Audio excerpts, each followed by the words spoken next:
Hello friends, आपका स्वागत है आपके अपने चैनल द ग्रामर गुरु में। आज हम पर्सनल प्रोनाउन के बारे में पढ़ते हैं। पर्सनल प्रोनाउन 3 पर्सन के लिए यूज होते हैं, फर्स्ट पर्सन, सेकंड पर्सन और थर्ड पर्सन। जो बात करने वाला होता है उसे हम फर्स्ट पर्सन प्रोनाउन कहेंगे और जिससे बात की जाती है उसे हम सेकंड पर्सन कहेंगे और जिसके बारे में बात करते हैं उसे थर्ड पर्सन कहते हैं। फर्स्ट पर्सन में आई और बी होते हैं। अगर एक व्यक्ति है यानी कि मैं, तो फर्स्ट पर्सन। अगर बात करने वाले 2 व्यक्ति हैं तो हम के लिए बी प्रयोग करते हैं। तो फर्स्ट पर्सन में आई और बी प्रोनाउन हुए। सेकंड पर्सन में केवल यू होता है और थर्ड पर्सन में ही, सी, इट और दे प्रोनाउन होते हैं। जैसे मैं आपसे बात कर रहा हूं तो मैं फर्स्ट पर्सन हुआ।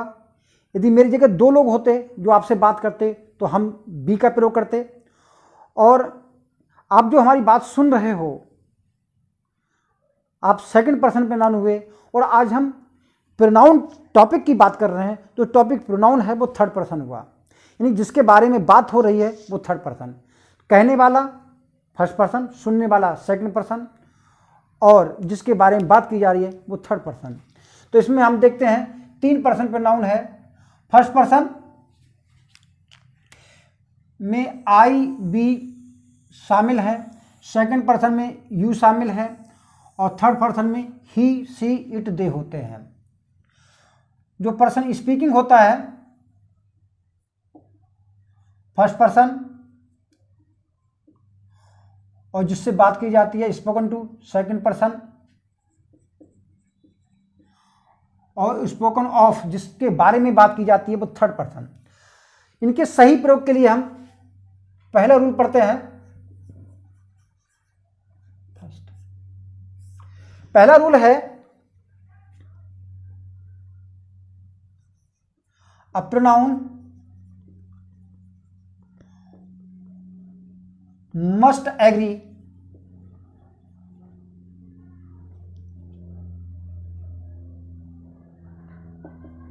with its antecedent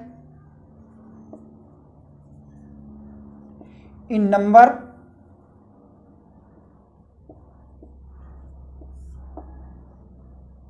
person, gender and case. यानी कि नाउन प्रोनाउन हमेशा अपने एंटीसीडेंट के यानी कि जिसके स्थान पर प्रयोग होता है उसके नंबर, पर्सन, जेंडर और केस के अनुसार प्रयोग किया जाता है। यानी कि जिसके साथ प्रयोग किया जाएगा उसी की तरह इसका प्रयोग होगा। जैसे देखिए सेंटेंसिंग में देखिए, Ram went to Agra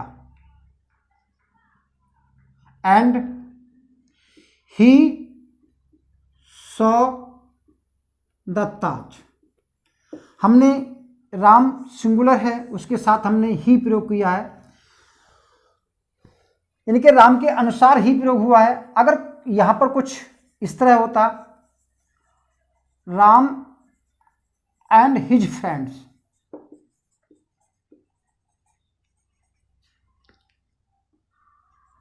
went to Agra and दे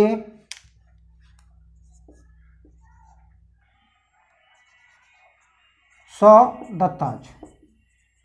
तो यहां हमने राम एंड हिज फ्रेंड्स, ये प्लूरल सब्जेक्ट हुआ, तो प्लूरल सब्जेक्ट के लिए हमने प्लूरल प्रोनाउन का प्रयोग किया।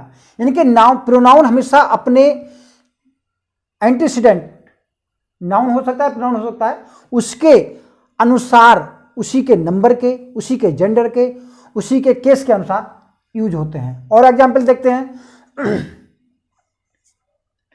यहां देखिए,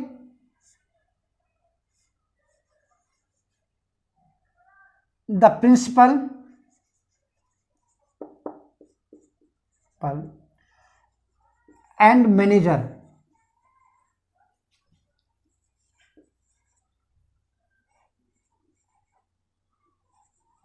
should be responsible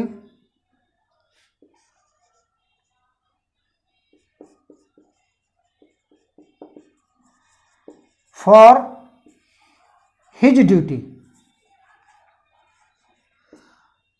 हम जानते हैं कि जब दो नाउन एंड से जुड़े हों और दा ना लगा हो तो वो एक ही माने जाते हैं। जब ये दोनों प्रिंसिपल और मैनेजर एक ही हैं तो उसके साथ जो हमने पॉजिटिव केस प्रयोग किया है वो हिज प्रयोग किया है। अगर यहां पर इसके साथ भी दा होता, जब ये दो होते तो हम यहां पर देयर प्रयोग करते। और देखिए example, she does her duty, I do my duty, you do your duty. तो कहने का मतलब है जो इसके पॉजिटिव प्रोनाउन है, आई के साथ माई, बी के साथ अस, यू के साथ योर, यू यू योर, जो इनके ऑब्जेक्ट और पॉजिटिव है वो इनके अनुसार ही प्रयोग होंगे। और एग्जाम्पल देखते हैं हम,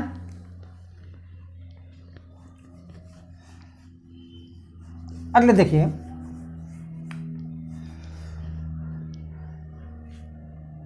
सेंटेंस देखिए,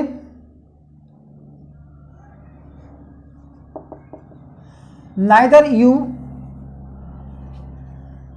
nor your brother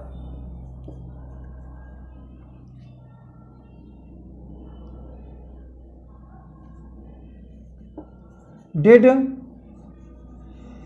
his work. अब हमने यहां पर हिज प्रयोग किया है तो क्या होता है कि जब नाइदर के साथ जुड़ा होता है तो जो नाइदर नॉर के साथ जुड़ा होता है तो जो बाद वाला नाउन होता है उसके साथ हम वर्ब प्रयोग करते हैं, उसी के अनुसार ही हम पॉजिटिव प्रोनाउन प्रयोग करते हैं। इसलिए यहां पर जो हिज प्रयोग हुआ है वो उसके भाई के अनुसार प्रयोग हुआ है। तो यहां कहने का मतलब यहां ये समझाना नहीं है कि हम नाइदर नॉर या इसके साथ क्या होगा, बल्कि ये समझाना है कि जैसा एंटीसीडेंट होगा उसके साथ प्रयोग होने वाला प्रोनाउन वैसा ही आएगा। और एग्जाम्पल देखते हैं,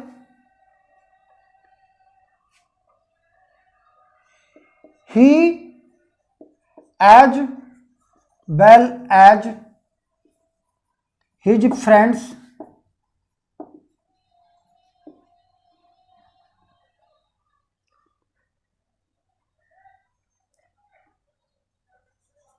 did not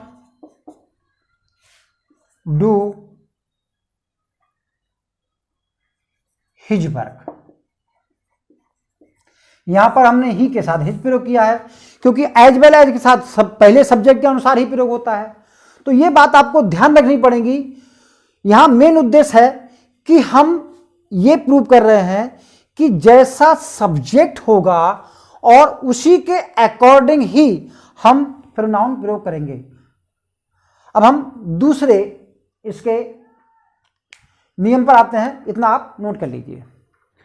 अब हम इसका दूसरा नियम पढ़ते हैं। जब तीनों पर्सन के प्रोनाउन, इनके फर्स्ट पर्सन, सेकंड पर्सन और थर्ड पर्सन के प्रोनाउन एक ही सेंटेंस में अगर एक साथ प्रयोग होते हैं तो उनका जो क्रम रहेगा वो पहले सेकंड पर्सन प्रोनाउन रहेगा, फिर थर्ड पर्सन प्रोनाउन रहेगा, फिर फर्स्ट पर्सन, यानी कि 231 के अनुसार रखे जाएंगे। ये याद रखिए। देखिए, you, he and I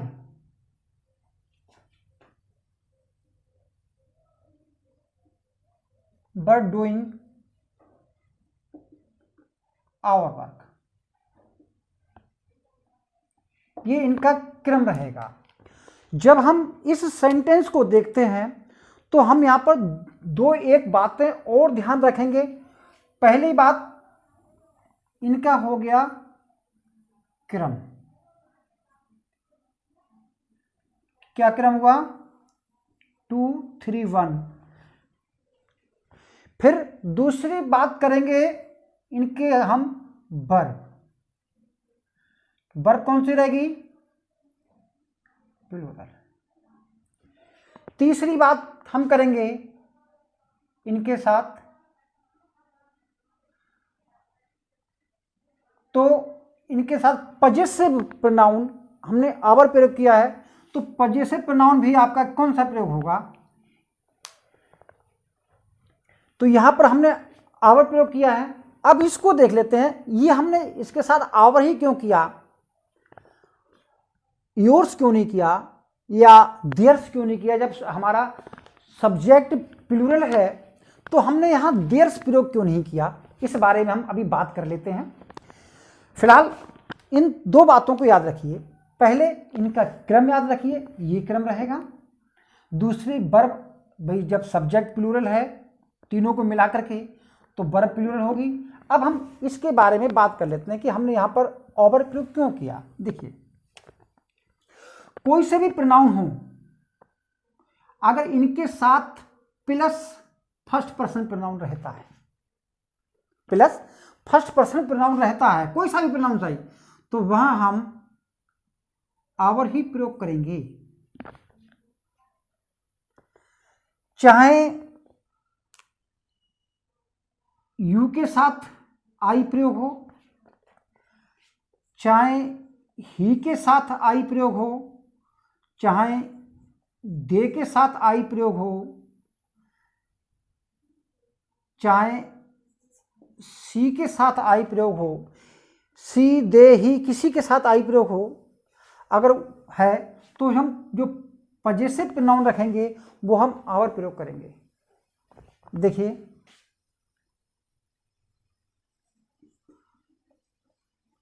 you and I did our work. इतनी बात आप समझ लीजिए। एक तो बात इनका ये क्रम हुआ, क्रम यही रहेगा। अगर मान लिया इनमें से कोई भी गायब है तो वो उस जगह गायब हो जाएगा। भाई ही नहीं है तो यू एंड आई हो जाएगा, अगर यू नहीं है तो ही एंड आई हो जाएगा, अगर आई नहीं है तो यू एंड ही हो जाएगा। अगर यहां पर यू एंड ही होता, यू के साथ कुछ भी होता, ही होता, सी होता या दे होता, कुछ भी होता, तो इनके साथ होने वाला पजेसिव प्रोनाउन जो प्रयोग होता वो होता योर। क्योंकि जिसके साथ यू जुड़ जाता है वहां पर हम योर करते हैं। You and they did your work. अगर कोई थर्ड पर्सन प्रोनाउन होता, भाई यू ना होता, आई ना होता, तो उनके साथ आवर रहता है। इतनी बात समझ गए होंगे आप। अब हम इसके अगले रूल्स की तरफ बढ़ते हैं। इतना आप यहां तक नोट कर लीजिए। दो रूल हो गए हमारे। अब हम इसके एक्सेप्शन को पढ़ते हैं। भाई हमने क्या पढ़ा कि जब तीनों पर्सन प्रोनाउन एक ही सेंटेंस में प्रयोग हो तब उनका क्रम सेकंड, थर्ड और फर्स्ट रहता है। लेकिन क्या है, इसमें एक अपवाद है। एक अपवाद क्या है? जब एक ही सेंटेंस में प्रयोग हो, एक ही सेंटेंस में प्रयोग हो और भाव कौन सा हो, और भाव कौन सा हो, क्राइम का, क्राइम का भाव हो या कन्फेशन ऑफ गिल्ट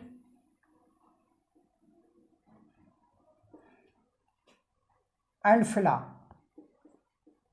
यानी चारित्रिक दोष, तब हम उनको क्रम रहेगा वो रहेगा 1 2 3 वाला।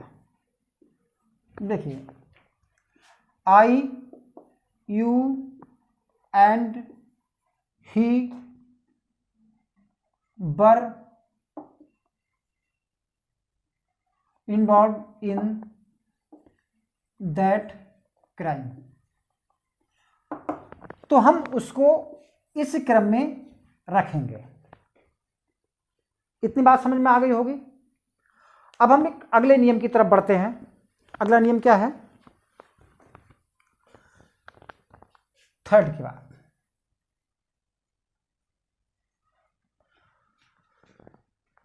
ये देखिए, it is I whom you call your brother। यहां देखिए इट के बाद आई रहेगा या मी रहेगा?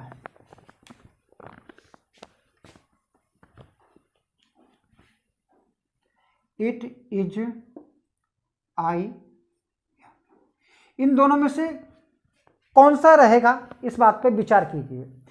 दो प्रकार की लैंग्वेज की बात होती है, एक होता है फॉर्मल, एक होता है इनफॉर्मल, लिखित और बोले जाने वाली। जब हम लिखित की बात करते हैं तो वहां हमारा आई रहता है। इसको जानते हैं क्यों?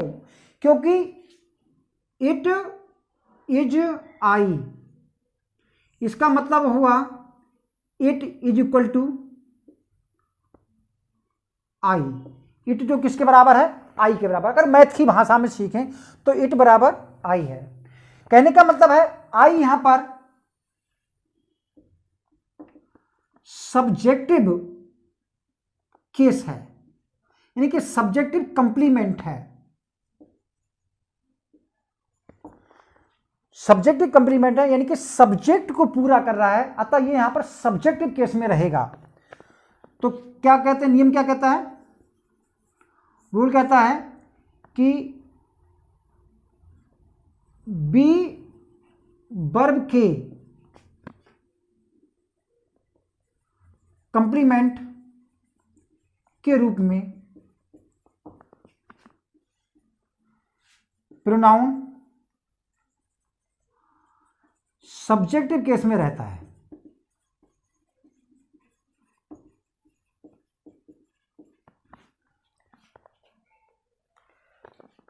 दूसरा एग्जाम्पल देखिए,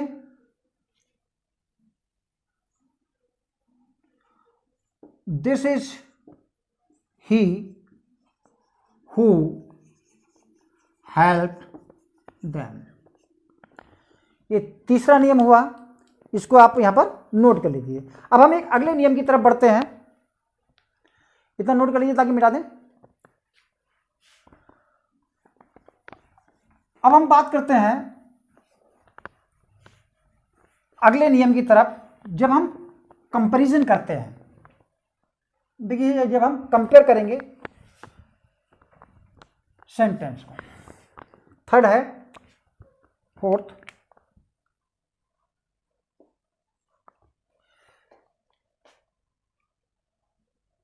he is as wise as she is।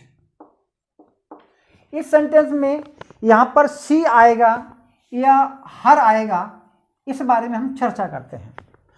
Formal use में तो हम, इनफॉर्मल यूज में तो हम हर मान लेते हैं, लेकिन हम सी का प्रयोग क्यों करते हैं, उसके प्रयोग करने का रीजन क्या है, उसके बारे में जानने की कोशिश करते हैं। देखिए क्या है, ये सेंटेंस बता रहा है he is as wise as she. देखिए he is wise, she is wise also. वह बुद्धिमान है और वह भी बुद्धिमान है। इन दोनों सेंटेंस को का जो जोड़ है, यानी कि दोनों सेंटेंस को मिलाकर बनाया गया है, वो ये है। तो इसी प्रकार he is as wise as she is wise, ये इसका फुल सेंटेंस होता है, जिसको हम लिखते हैं he is as wise as he. तो ये इसलिए यहां पर हम हर ना प्रयोग करके सी प्रयोग करेंगे। बताया जाता है कि यहां पर हम वर्ब रखना जरूरी होता है, लेकिन जरूरी नहीं है, वर्ब मत रखिए, लेकिन फिर भी सी आएगा। दूसरा सेंटेंस देखिए, you are taller than he is. लेकिन अगला देखिए, लेकिन जब कंपेयर ऑब्जेक्ट से हो तब प्रोनाउन ऑब्जेक्टिव केस में रहेगा। देखिए, he loves you, his mother.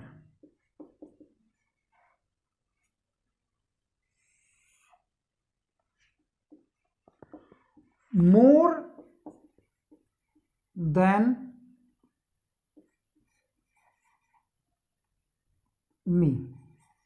ये देखिए, यहां पर इन दोनों की तुलना की गई है। He loves his mother, he loves me, वह दोनों से प्यार करता है। He loves his mother, he loves me, दोनों से प्यार करता है, लेकिन तुलना इससे ज़्यादा प्यार करता है या इससे ज़्यादा प्यार करता है, इस बात में तुलना की गई है।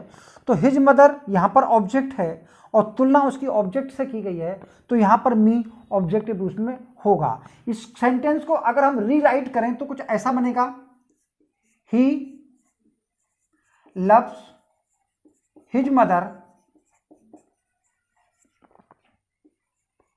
More than he loves me। Rewrite में ये सेंटेंस बनेगा। तो समझ गए होंगे कि कहां पर हम सब्जेक्ट के रूप में प्रोनाउन रखें और कहां हम ऑब्जेक्ट के रूप में प्रोनाउन को रखें। इतना नोट कर लीजिए ताकि अगले बढ़े। अब हम ऑब्जेक्टिव केस की बात करते हैं। तो ऑब्जेक्टिव केस में एक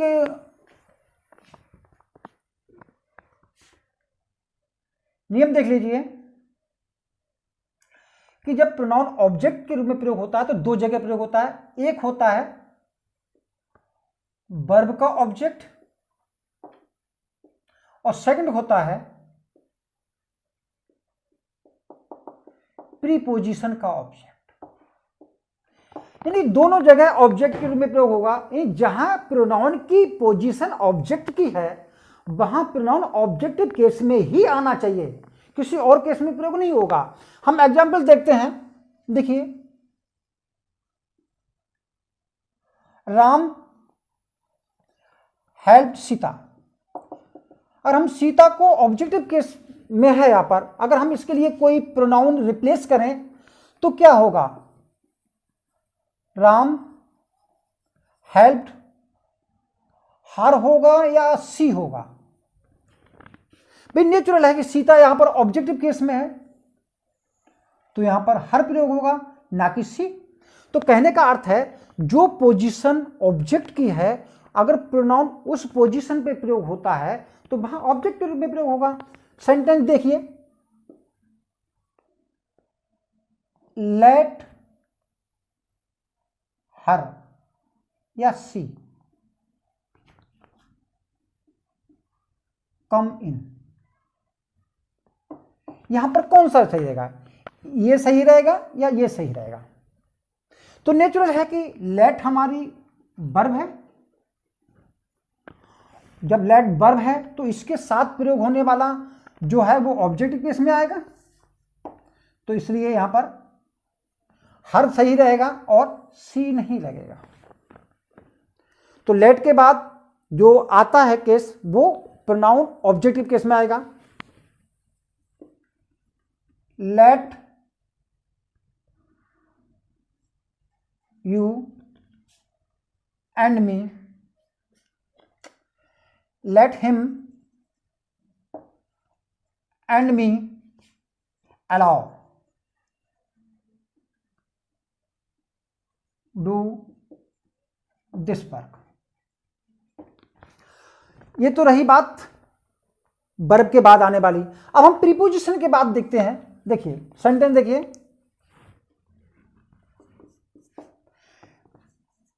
बिटवीन, ये प्रीपोजिशन है। अगर हम प्रीपोजिशन से सेंटेंस शुरू करते हैं तो जो अगर इसके बाद प्रोनाउन रखेंगे तो वो ऑब्जेक्टिव केस में रहेगा।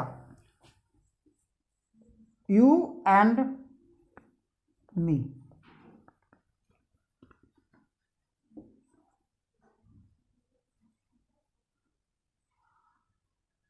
Affairs, between you and me affairs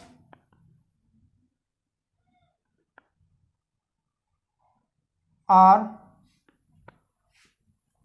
not good.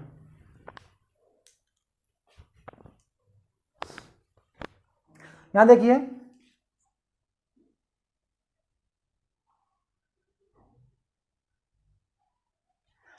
ये तो रहे हमारे प्रीपोजिशन और ऑब्जेक्ट के बाद आने वाले प्रोनाउन।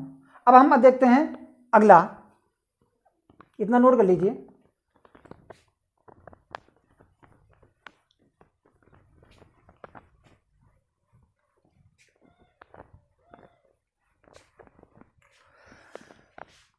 क्या होता है,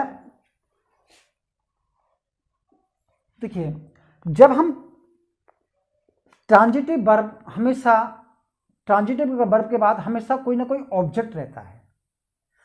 अगर उसके बाद कोई ऑब्जेक्ट आता है तो हमें उसे छिपाना नहीं चाहिए। सेंटेंस देखिए पहले,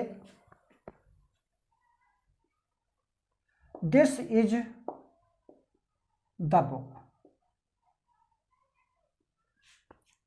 प्लीज टेक। क्या ये सेंटेंस सही है? तो यहां पर जो सेंटेंस है में इसमें वर्ब है जो ट्रांजिटिव, तो this is the book please take, कृपया लीजिए, तो ये बात अधूरा है। इसके बाद आने वाला जो प्रोनाउन है इट, उसको जरूर रखना पड़ता है। This is the book please take it, तो ये इट जो है इस बुक के लिए प्रयोग आया है। हम कहें इज ही एंग्री, क्या वह नाराज है? यस। आई थिंक, मैं सोचता हूं, क्या सोचता हूं कि वह नाराज है? I think so. तो यहां पर हम आने वाले हम प्रोनाउन को जरूर रखेंगे। एक बात ये हो गई। और जो नॉर्मली गलती करते हैं वो ये है कि कभी कभी हम डबल प्रोनाउन का प्रयोग, जहां पर प्रोनाउन की आवश्यकता नहीं है वहां हम उसको रख देते हैं। देखिए क्या है सेंटेंस,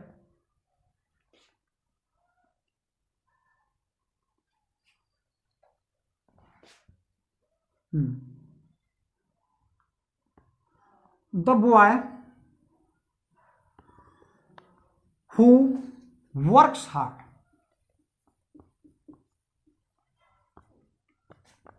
ही विल पास।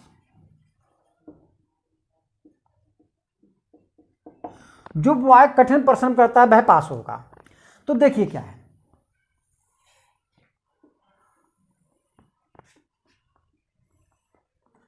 इस सेंटेंस के स्ट्रक्चर को समझ लीजिए। यहां पर ही जो है एक्स्ट्रा प्रयोग किया गया है। हमको प्रोनाउन का एक्स्ट्रा प्रयोग से बचना है। अब देखिए कैसे कैसे ये एक्स्ट्रा है। देखिए सब्जेक्ट है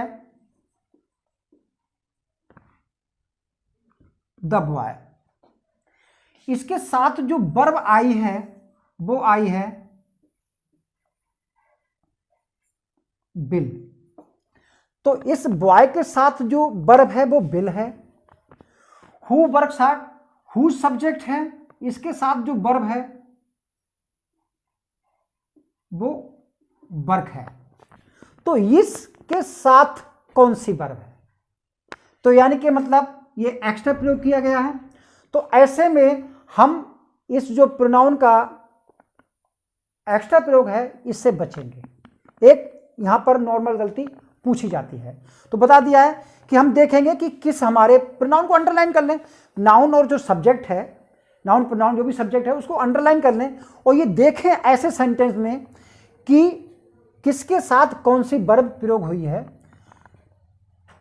इसके साथ हमेशा ये वर्ब रहती है और यहां पर इस जो रिलेटिव क्लॉज है तो इसके साथ यही वर्ब होती है। दो वर्ब होती हैं और यहां पर और दो ही सब्जेक्ट होते हैं, यहां पर ये सब्जेक्ट एक्स्ट्रा है। अब हम पजेसिव की बात करते हैं।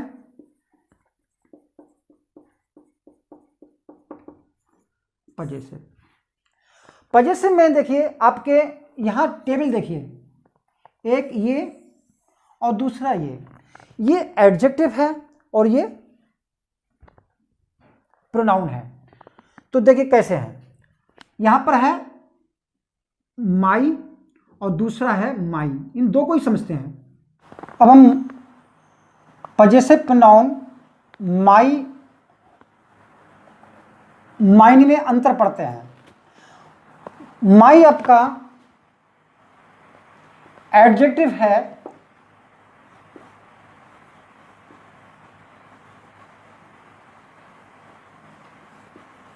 प्रोनोमिनल, क्योंकि ये प्रोनाउन से बना है इसलिए हम उसको प्रोनोमिनल एडजेक्टिव बोलते हैं। ये आपका माइन प्रोनाउन है। अच्छा, प्रोनाउन है तो इसको हम सब्जेक्ट के रूप में और ऑब्जेक्ट के रूप में दोनों में रखते हैं। अब इनके अंतर देखिए, दिस इज माई बुक, यहां पर माई बुक को मॉडिफाइज कर रहा है, एडजेक्टिव है। और एडजेक्टिव कभी भी बिना नाउन के प्रयोग नहीं होता। माई, आवर, योर, हिज, हर, इनके साथ हमेशा एक ऑब्जेक्ट नाउन जरूर रहता है जिसको वो मॉडिफाइज करते हैं। दिस बुक इज माइन, यहां पर माइन अकेला प्रयोग हुआ है, ये प्रोनाउन के रूप में है। अगला सेंटेंस देखिए,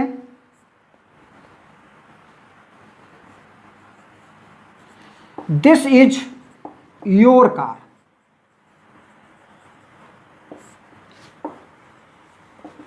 माइन इज देयर, मेरी वहां पर है।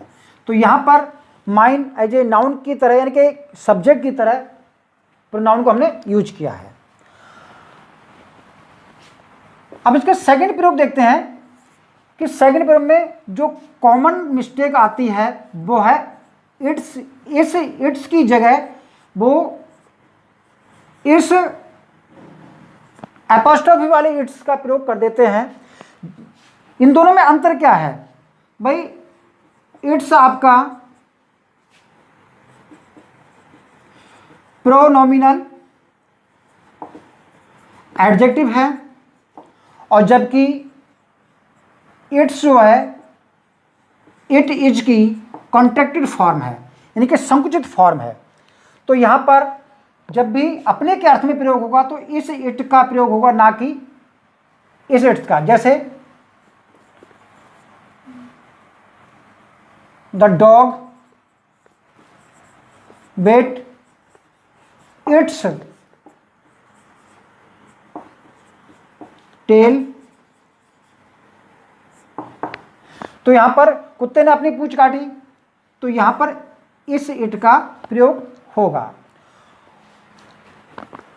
तीसरी जो बात करता है वो यह है कि पजेसिव प्रोनाउन के साथ वो एपोस्ट्रोफी लगा के दे देता है, जबकि पजेसिव प्रोनाउन के साथ एपोस्ट्रोफी कभी नहीं लगती।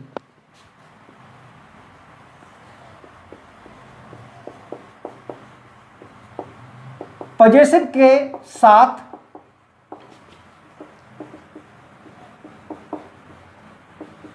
एपॉस्ट्रोफी एस नहीं लगता। देखिए, दिस इज योर्स कार, ऐसे बना के दे देता है। होना क्या चाहिए, दिस इज योर कार। तो ये थे हमारे पर्सनल प्रोनाउन। अगले हम जो इंडेफिनिट प्रोनाउन है, जो ज़्यादा पूछे जाते हैं, उनके सही प्रयोग के बारे में सीखेंगे। आज के लिए इतना ही। Thank you, all the best.